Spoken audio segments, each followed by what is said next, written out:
we're going to move into the last section of this chapter, which is on emotion. And emotions are going to be mental states or feelings that are associated with, specifically, our evaluation of our experiences.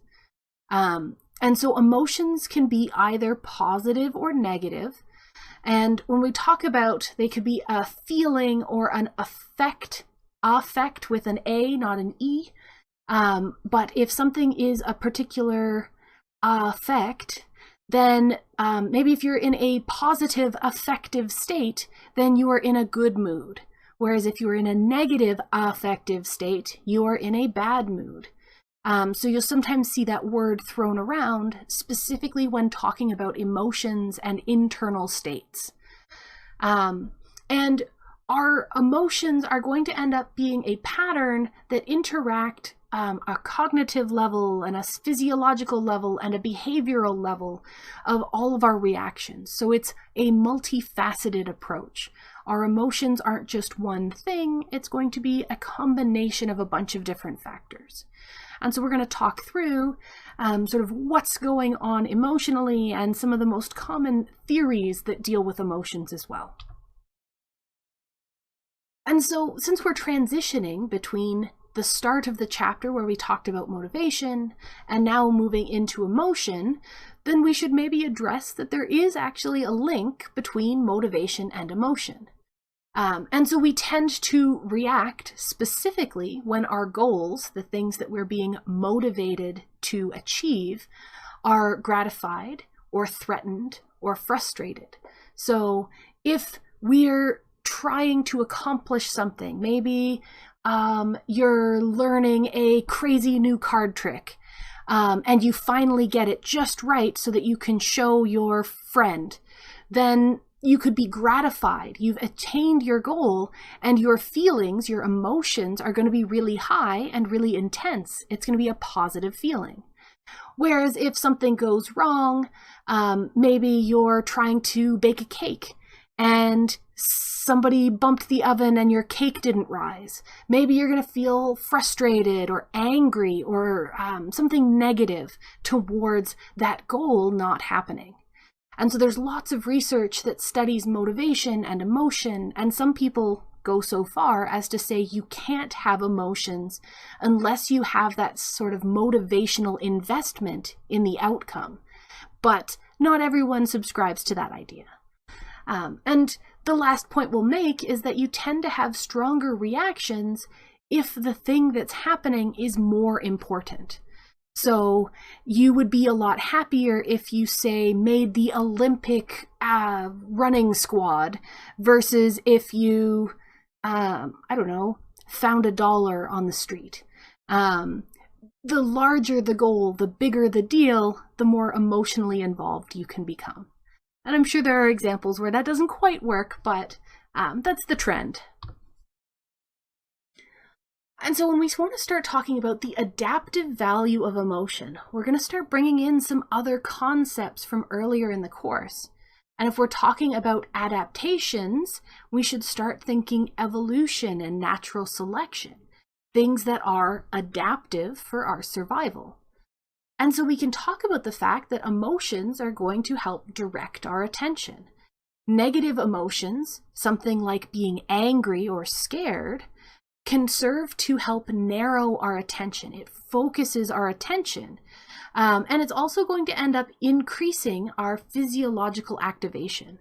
So if you hear a loud noise, you're going to be startled. Maybe you're going to be afraid, and you're going to funnel all of that physiological activation, that faster heart rate and your wider eyes, into trying to spot what caused that noise.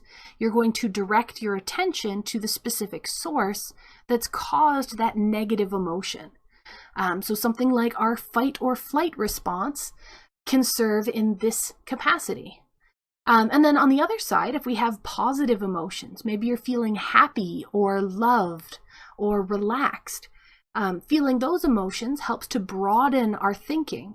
It makes us feel comfortable enough to exhibit exploration and learning type behaviors.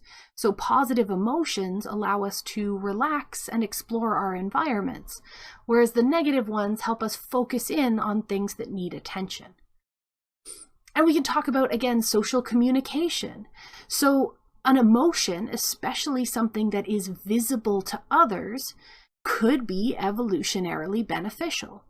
So if you see someone on the street and they're smiling, then maybe that's going to make you a little bit happy, but you're not going to be worried, you're not going to be afraid of them because look, that's just a happy person walking down the street.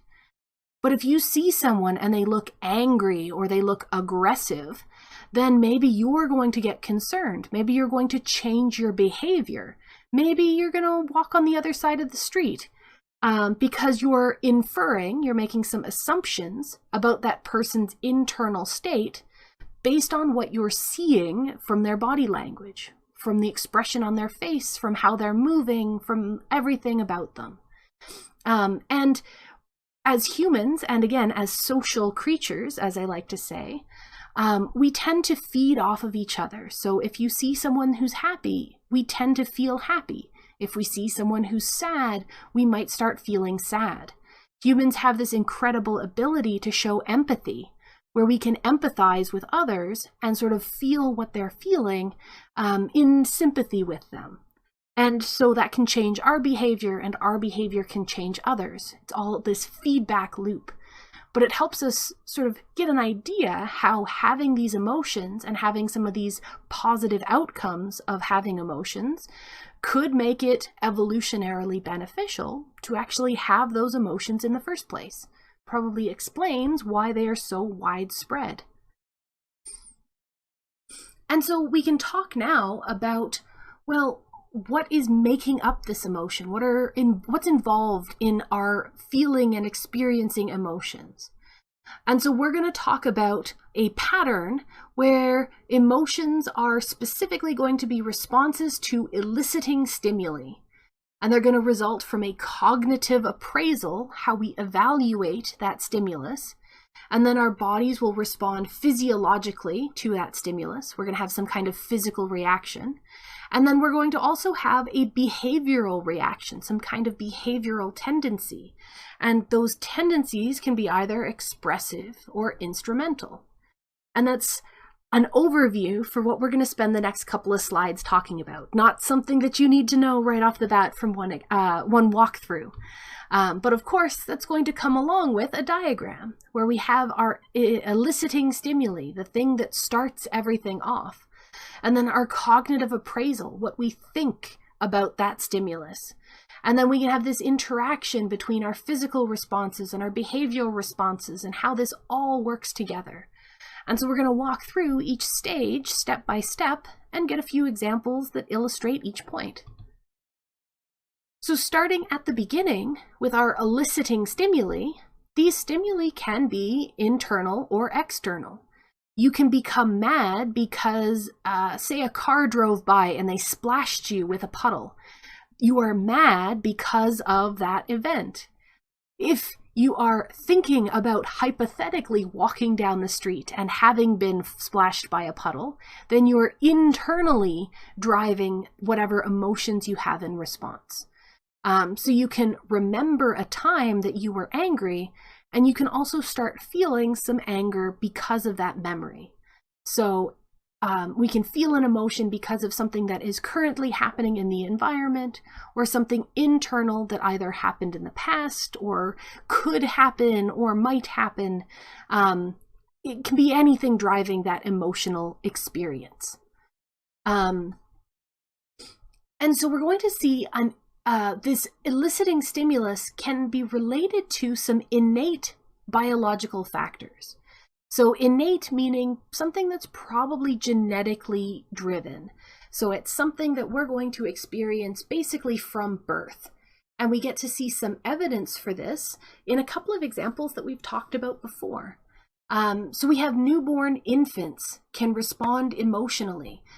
So by the time they're 3 days old, babies will tend to be able to hear another baby cry, and they respond by crying themselves.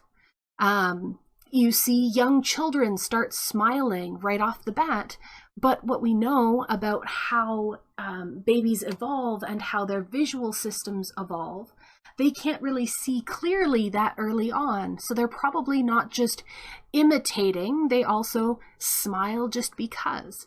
And more evidence with that is somebody who's been blind since birth will still smile when they're happy, even though they haven't learned to smile when happy. And we also have the fact that adults are primed to respond to evolutionarily significant stimuli, which is a fancy way of saying it's easier for adults to learn something that is biologically relevant. And we've already talked about an example of this where we mentioned that adults are easier to, it's easier to teach us to learn that a negative thing like a shock could be associated with negative stimuli like spiders or snakes.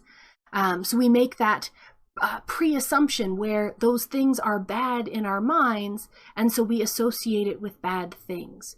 So that's a priming type example where there's this pre-existing preference to associate those things as bad. So there's lots and lots of examples of ways that we have these innate or pre-installed factors driving our emotions. But it's not always the whole picture. There are still events of learning, so previous experiences can affect how we currently experience an emotion. One of my friends when I was growing up, she was bit by a dog when she was young. And so when she sees a dog now, she has that emotional response, that gut response to be afraid, and then she can calm herself down. But this eliciting stimulus of seeing a dog for her is now something she's learned is scary or can be scary because of past experience. And so things you've encountered can change how you're going to view them in the future. And that brings us then into this cognitive appraisal where, of course, it gets even more complicated because we're talking about how humans are internally evaluating their emotional state. So cognitive appraisal is this part here, and this is going to be our first step coming from that eliciting stimulus. And our cognitive appraisal is going to interact with all of the other steps. That's why these arrows here are double-headed. So you can think about a particular experience, you can have a physiological response, and then that physiological response can cause you to maybe reevaluate your appraisal of the situation. So there's some back and forth between all of these different areas, and that's why there's so many arrows here. But our cognitive appraisal gives us a chance to interpret and evaluate that sensory stimulus, the thing that is eliciting this response, but also allows us to interpret and evaluate how we respond to that stimulus. And so this is where we start seeing some interesting effects. So it can influence our expressions and actions, so it can cause some of our behavioral stuff to be different. It can even affect our physiological responses. And people can have different reactions to the same event. So with my example of a friend who has a fearful response when she sees dogs, if I see a dog, I'm not going to react as afraid right off the bat. I'd probably get excited that I get to pet a dog. So we can have different reactions to the same event. And we should also consider that if your experience changes, maybe you used to like a particular kind of ice cream, but now it makes you sick. So your cognitive appraisal of seeing that kind of ice cream would change. You used to get excited that you could eat it, but now you just get sad because you can't eat it anymore without getting sick. So we have these differing reactions to the same stimulus based on individual experience and personal situations and even your internal state at the moment. Maybe you're excited to see food, but then you realize that you're full, so it's less exciting. All sorts of things that can happen at this level. And again, we can bring in this effect of culture because we seem to have some cultural similarities and differences. And we'll talk just a little bit ahead of here about some of the basic emotions. And there seem to be some emotions that are evaluated very similarly across multiple cultures. So it doesn't matter what country you're in, people seem to view those emotions about the same way. But if we get into some of the more nuanced emotions, maybe the difference between adoration and admiration, maybe you start having some differences based on cultural experience. But from what we just talked about, where we're discussing sort of your interpretation, your evaluation based on personal experience and what's around you, if you're evaluating people from two different cultures, their individual experiences would be different as well. So there is an effect of culture that we're going to see because it's influencing individual experiences as well. And we'll find that culture and experience works their way into each of these sections, and we'll bring it up each time as we get there. So next we're going to talk about our physiological responses. And on this slide, I couldn't actually fit in our diagram, so I'm going to scoot back very briefly and point to our physiological responses. And then we're going to talk about them. And this is more leaning back into that biological side of things, because this is our physiological, our physical bodily response to our emotions. And a lot of our emotions seem to be an interaction between cortical and subcortical structures. So the surface of your brain versus deeper into the brain. And we're going to see a lot of involvement from the hypothalamus, the amygdala, even the hippocampus. And for these three, if we look at case studies where there's been damage or modification of these structures, or even here talking about stimulation, that's when they would apply electrical current to those areas, you can see aggressive behavior displayed because of basically messing with any of these three structures. So if destroying them or altering them can cause aggression, then these three structures must be involved somehow in our producing emotions. And then also our cerebral cortex, specifically our prefrontal cortex, seems to help regulate emotion. And again, if you've looked at some case studies, there's a case of someone who had a railway spike driven through the front of his head, and he ended up having very, very different personality with mood swings and emotional problems because he lost his ability to regulate those emotions. So that's some of the ways we can figure out what parts of the brain are involved in what. And so if we look at our diagram here, we can see sort of step one is our sensory input. And so we come in from our sensory neurons into our spinal cord, up into the brain, and most of it's going to route through the thalamus, though we'll look at that in more detail in a moment. But the thalamus is really important here, and it can send information either directly to our amygdala, and our amygdala is really good at figuring out emotions. It's responsible for a lot of our gut responses. So if you feel disgusted by something, or if you feel scared of something, that's usually your amygdala acting. But the thalamus doesn't just feed back to the amygdala, it also sends basically a copy.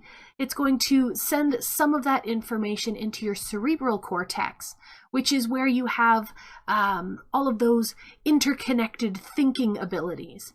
And that's where you're going to do some more of your cognitive appraisals, where you can think about the information that's being brought in.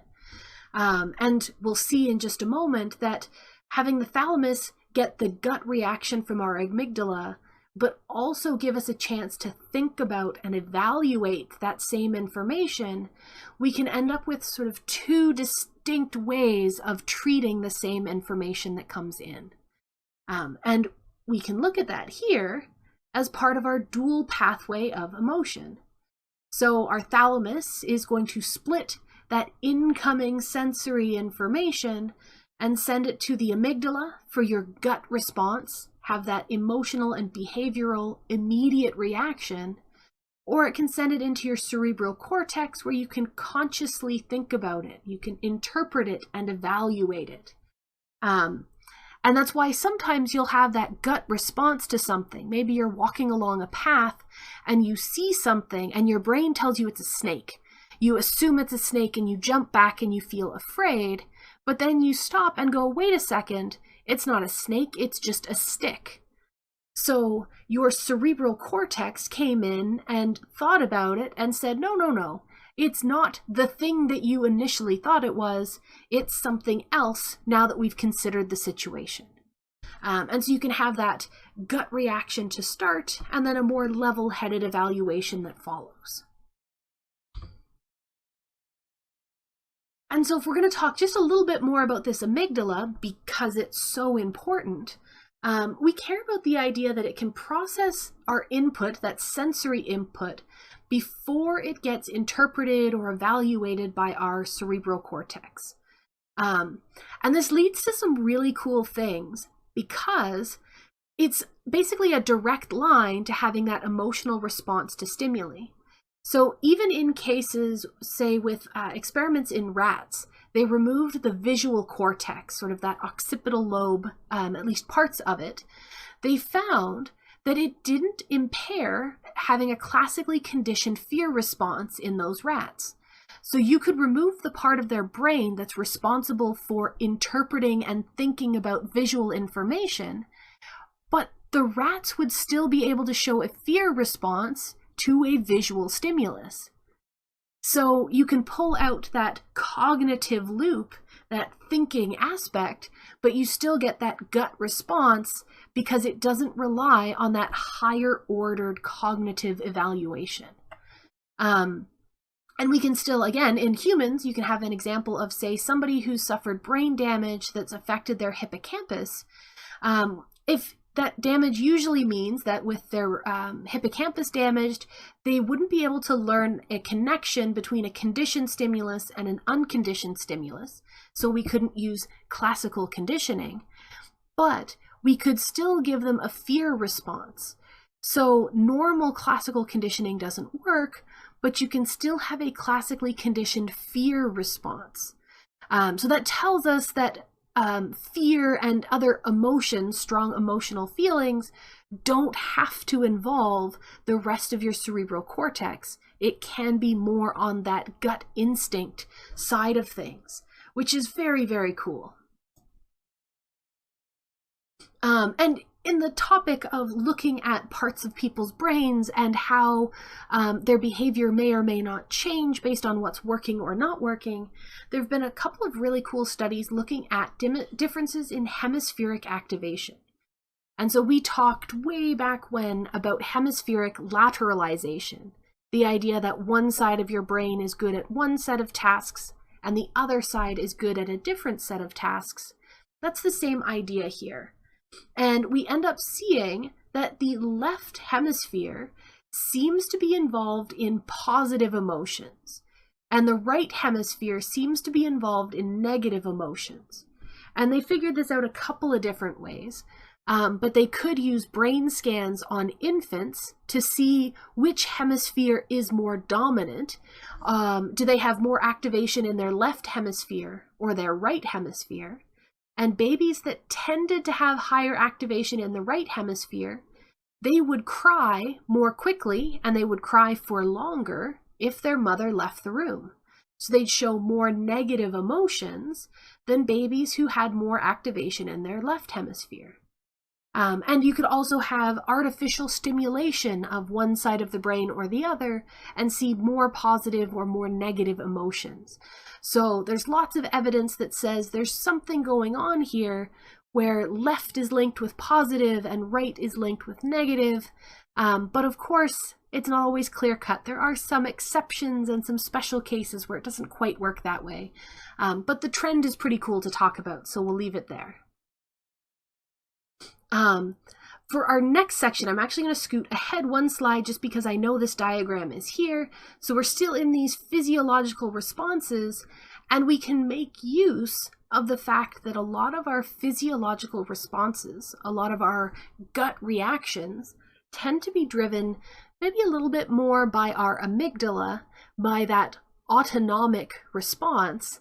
And so they're going to happen automatically without that cognitive involvement, at least not to the same degree. And people figured this out and decided that they were going to make use of our autonomic responses, the things that we do automatically when we feel certain emotions. And this is how they came up with the idea for polygraphs. And so this diagram here is showing someone wearing a polygraph machine, and then over here, the different markers that they can track. And so at the bottom, this is just our time indicator. So they'd use a little pulse every 2 seconds so that you know when during the interview a certain thing happened. They can look at your pulse rate. They can look at skin conductance. And we talked about this earlier in the class. And that's basically how sweaty your palms are, or your fingertips, or whatever. And the idea being that if you are asked something that is emotionally arousing, maybe it's something that makes you scared, or maybe you are lying and you're feeling worried that someone might catch you about it, your skin will conduct electricity better because you start to sweat just a little bit. The event marker here is basically they ask you question A and nothing happened, and then question B, and question B seems to correspond with this really high hike in skin conductance. So they probably told the truth at A, but they probably lied at B. And you can see the same thing here, a trend where if this is our respiration, you breathe in and out and in and out, and then we see here their breathing changed. So their breathing probably changed as that automatic response to having to tell a lie. All right, so enough about our physiological stuff. Now we're going to get into our behavioral responses. And these are expressive behaviors and instrumental behaviors. And expressive behaviors are going to be things that you express. They are observable or visible displays of emotion, something that you can see or hear. So maybe somebody smiles because they're happy, or you hear a friend's voice catch and you know that they're sad. And this is how we can infer the emotions of others. We can pick up on these emotional cues and react accordingly. And that's where we had talked before about having sympathy or empathizing with people because we can read their emotions. And this is a good category. Excuse me, words are not working today. This is possibly a good way that we could explain emotions having evolved are the benefits of our observable or expressive behaviors. And this is when we start getting into how we categorize our expressions of behaviors. And so we've discussed a lot of this information previously, so I'll go a little bit quickly here. So we have the fundamental emotional patterns. That's that idea that there are innate emotions. There are things that come hardwired for us. So we have that children who have been blind from birth will still express the same basic emotions as sighted children do. They'll still smile when they're happy and cry when they're sad. We have those things that come sort of built in. And we also have other evidence that these are probably biologically hardwired into us because we see similarities across cultures. So even though our cultural experiences are different, some emotional patterns will be the same no matter what culture you were raised in. And that gives us a leg to stand on for this evolutionary view, because some emotions can be innate, and evolution and natural selection will only act on things that are genetically influenced. And so because they are genetically innate, they can be acted on by evolution, but we also have the effect where these emotions can be modified by learning. And that's where our personal experience and cultural experience can come in. And so as promised, I want to break down the types of emotions. And this is one of those things where very few people agree on how we should break emotions down and what we should call them and whether they're consistent or not. So this is just the way that the textbook refers to it. So don't take this as the be-all and end-all only way to classify emotions. This is just one of them. Because of course there are tons of theories on how to do this. But our basic hierarchy of emotions starts with our universal emotions. And these are things that are seen across all cultures and show very little variation. So these are mostly just positive versus negative feelings. So we're not breaking it down into specific named emotions. Think of the universal emotions as what an infant could experience shortly after being born. They are either content because they're fed and comfortable and not moving, or they're having a negative emotion because they're hungry or they're sad or something else is going on. So it's good or bad, and those are the universal broad categories. Then we get into our basic emotions, and this is what people tend to think about when they think of emotions. But our basic emotions tend to include things like happiness and sadness, fear and disgust and anger, contempt and surprise. And we call these our basic emotions because, again, they seem to be pretty consistent between cultures. So these seem to be something that's at least partially genetically influenced. There seems to be some core factor driving these emotions, and we see them in most places, but not all. And then we get into our subtle emotions. And this is when you have, so maybe you're not happy, but maybe you're content. Or maybe you're not sad, maybe you're just melancholy, like a slight modification. So our subtle emotions are derived from our basic emotions, but they also tend to be influenced by culture. So if you have one of your parents, when they're happy, they make a particular happy sound, maybe you would start to do that because that's what you've been exposed to from a young age. And we've already kind of talked about facial expressions. These are some of the key expressive behaviors that you can exhibit. And when we talk about us being able to interpret expressive behaviors, humans are pretty good at it. Again, we're social creatures, so we're good at reading our own kind. Though our ability to judge emotion typically ends up doing better if we're doing it in context. So if you see a person in an environment, if you can see their body language and what's going on around them, you're going to be a lot more accurate at reading their facial expression. Whereas if you're just shown a picture of their face, there's going to be a little bit more room for error. For at least our basic emotions, we see a pretty good general agreement across cultures. People are pretty good at telling if someone is happy or sad, if they're angry or afraid. And interestingly, women tend to be more accurate at judging facial expressions. And maybe that's an evolutionary thing, maybe not. We can never be quite sure. But we could look at sort of, this is the standard display for a psychological evaluation of emotions. And so they'll show you a bunch of faces that are happy or disgusted or surprised. And to check if this is, say, a basic emotion, to see how much agreement we get in different cultures, you could run the exact same experiment in multiple countries and see how much agreement you get.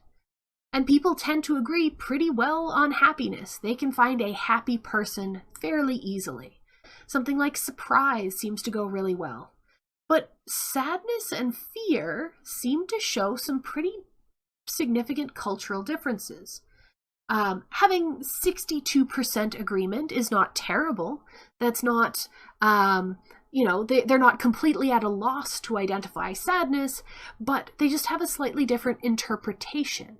So we could say there's a cultural influence there, which brings us to our next slide, where that effect of culture could fall under what are called cultural display rules. So they're kind of like our cultural norms, but more specific.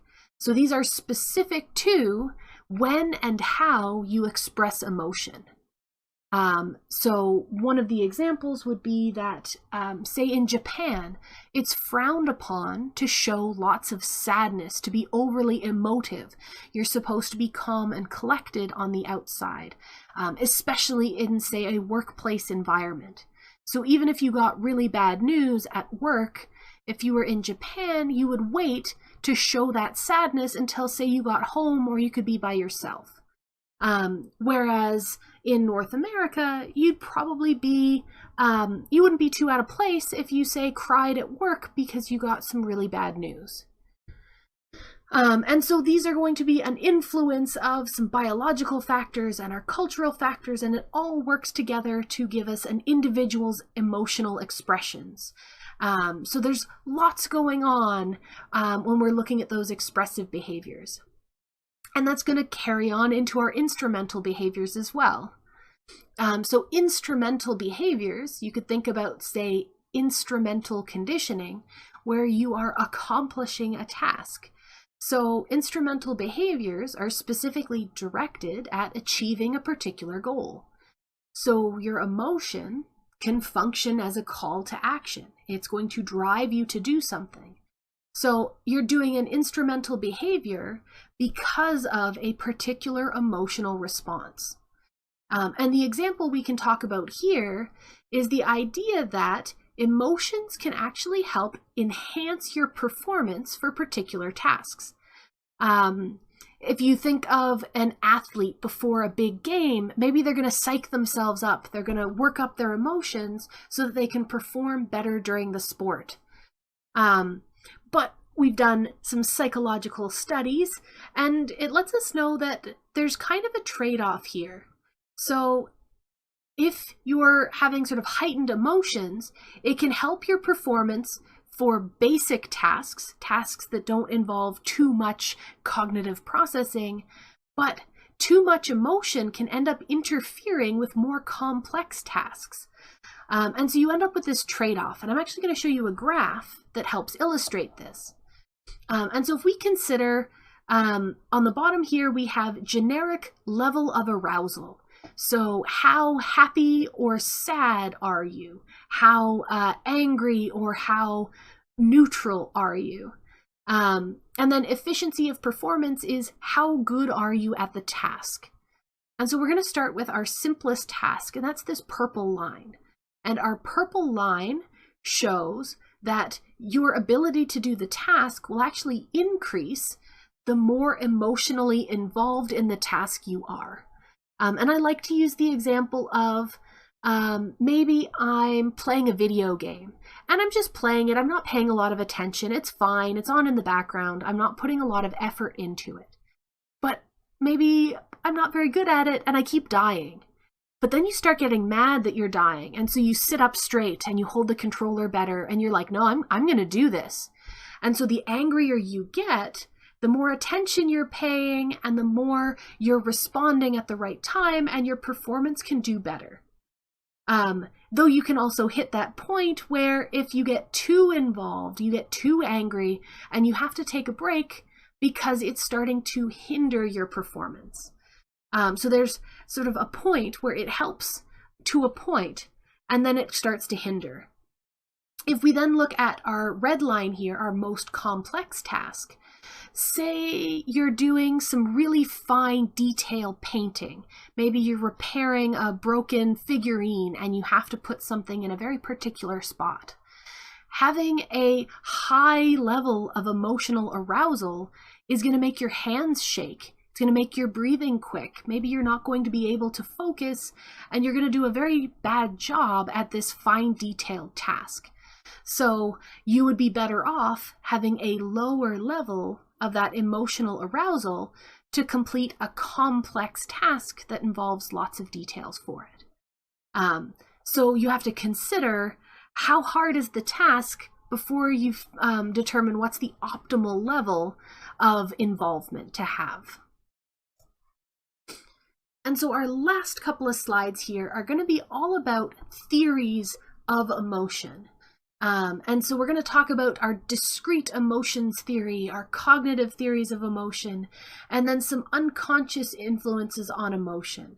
And this is going to be pretty quick fire. We're not spending tons of time on each of these theories, but it's a good idea to be able to tell them apart. So our discrete emotions theory has the idea that humans experience a small number of discrete emotions. So you would have happiness, and happiness has its own box. And you have sadness, and sadness has its own box. And so you can label each emotion. And we can get some more complex emotions by combining our individual boxes. But for the most part, everything's going to have a label. And this goes back to that idea of we have distinctive, maybe genetically influenced emotions, so they're determined by genes. So we have our evidence that infants will smile during REM sleep. There's that adaptive significance of certain responses where we should have distinct categories, and there's probably a pretty strong genetic component. So that's our sort of biological side of the evidence. On the cultural side, we can again point at stuff we've already talked about. The idea that people can recognize and generate the same emotional expression no matter what culture they're from. So that study where most people could agree that a face was happy or that a face was surprised, that would be evidence that we all have the same discrete set of emotions. Though that could be explained away because of globalization of culture. Back in the 70s, globalization of culture meant that you could see TV shows that would be aired in multiple countries, and so there was some crossover in culture. Nowadays, globalization of culture is absolutely everywhere because of the internet. And so there are phrases that are that used to be specific to one particular country that everybody recognizes now because it's on the internet. But for the most part, there do seem to be a small number of our primary or basic emotions that are going to exist across cultures. And those are our basic emotions here. And there's some new research that says maybe pride is cross-cultural and should be included with the basic emotions, but the emotional psychologists can fight about that and let us know in the future which way they go on it. We should also keep in mind that even though these emotions seem to be consistent across cultures, we can recognize happy or surprised, it doesn't mean that the cultures are going to express them the same way. And we had talked about that with our cultural display rules and the fact that you might not show that you're sad if you're in a culture where looking sad is not socially acceptable. So more stuff to keep in mind in the background. And if we wanted to get some physiological evidence, we have the ability to differentiate between some of our primary emotions, primary meaning basic emotions, physiologically. So you can look at heart rate. So your heart tends to beat faster when you have negative emotions.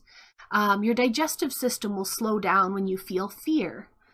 But we should take that again with a grain of salt, because if you looked at a brain scan of someone and asked them to think a happy thought and asked them to think a sad thought, they both look pretty much identical. And there's no real way to tell happy and sad apart just from brain activation, which itself is interesting and kind of cool. But it tells us that there's lots of different regions involved, and it's all a lot more complex than what we'd like. So discrete emotions theory seems to hold with most of what we have, but it doesn't have to be the whole picture. So there could be other theories that kind of make sense as well. And so we're going to move into our cognitive theories of emotion. And cognitive should start us thinking about cognition and thinking and having brain involvement.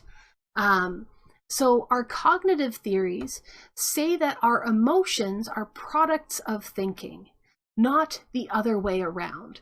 And they tend to group them not into sort of discrete categories, but they would say that we have as many emotions as there are different kinds of thought. So they're saying that you're not just happy or sad, you are the type of happy that you feel when you think about this particular thing that makes you feel the way you're feeling right now. And that's completely different from the kind of happy that you feel when you get to eat your favorite chocolate cake or whatever. So they don't like the idea of discrete emotions, and they focus primarily on the idea that emotions come from that cognitive appraisal, that there isn't any immediate physiological response. Though we'll look at some of the past theories. So down at the bottom here, we're going to talk about these specific ones, mostly because they're interesting and a little bit odd. So our first theory is the James Lange theory. And this is the basic idea that emotions result specifically from our interpretations of our bodily reactions to stimuli. And that's a weird one if you think it through. And I'm going to hop back and forth between this slide and the next slide because there's a cool image on the next slide that makes these two theories a little bit easier to tell apart. And so here, this James Lange theory is stating that it's that emotional, that physiological response that we decide our emotions based on. So they have the eliciting stimulus of a bear. So you see a bear, and then by this theory, your autonomic nervous system responds, and then you are going to have a conscious evaluation of what your body is feeling. So you will sort of think about yourself and you'll say, okay, well, my heart's beating faster, my legs are trembling, my breathing is faster, all of this, I must be feeling fear because of the state of my body. So the James Lange theory says that there's a stimulus, there's that autonomic or physiological response, and then you have a conscious evaluation to determine what emotion you're feeling. And yes, that is a very strange way to think about it. And there isn't a whole lot of evidence that that is even remotely close to the case. But it did get us to this next theory, which is the Cannon-Bard theory. And this is going to sound a little bit more familiar to what we know of and use today. And so this says that an emotion-provoking event will lead simultaneously to an emotional and bodily reaction.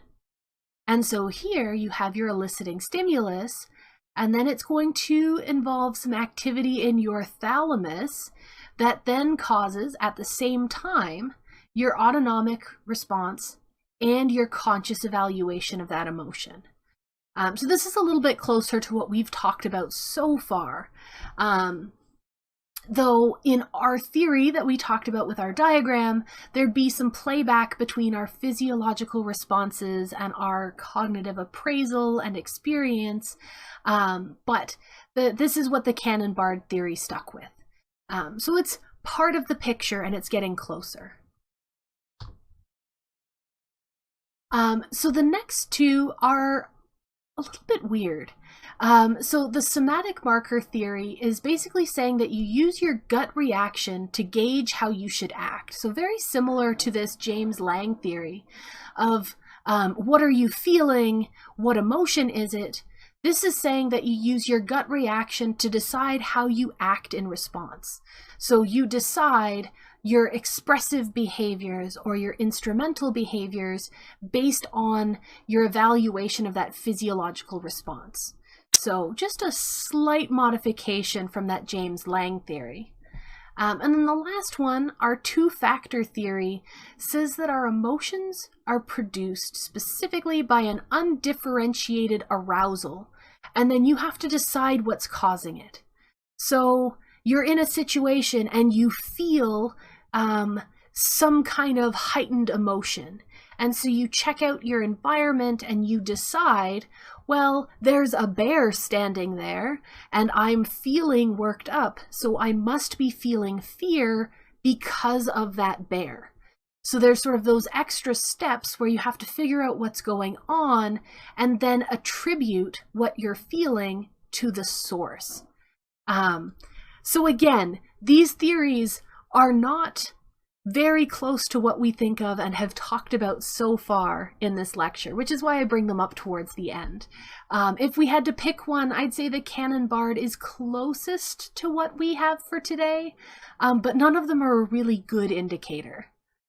And then for our last section, this is our unconscious influences on emotion. And so this is, if it's unconscious, it's something that you're not cognizant of, you're not aware of, it's happening automatically. And so we've talked about subliminal exposure and how subliminal stimuli, things that you are not consciously aware of, can have very slight influences on your mood. Maybe they make you feel a little bit more positive or a little bit more negative.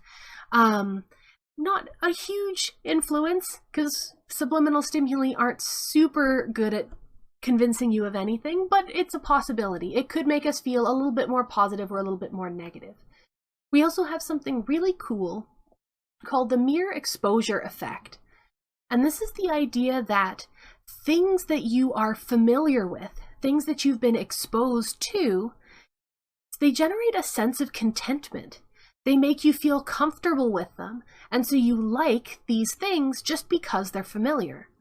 This is why most brand advertising exists.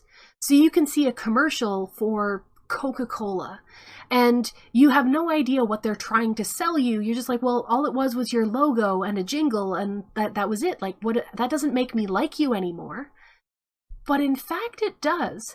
Because you're familiar with the brand, you're more comfortable with it, and you end up liking them and maybe choosing to buy that product more often.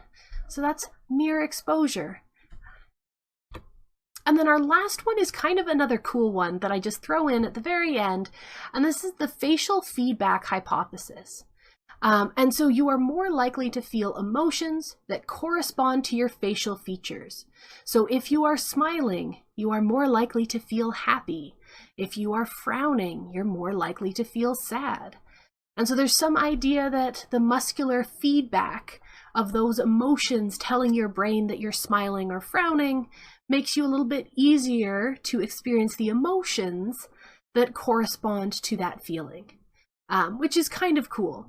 So when they say sort of smile and maybe you'll feel better, it kind of ends up working. So there's some supporting research for this. There's some experiments that have shown that, but it's probably also going to involve some of our classical conditioning as well, where you associate smiling with feeling happy. So it's not just the muscles, there's also some learning going on there too. But an interesting way to end.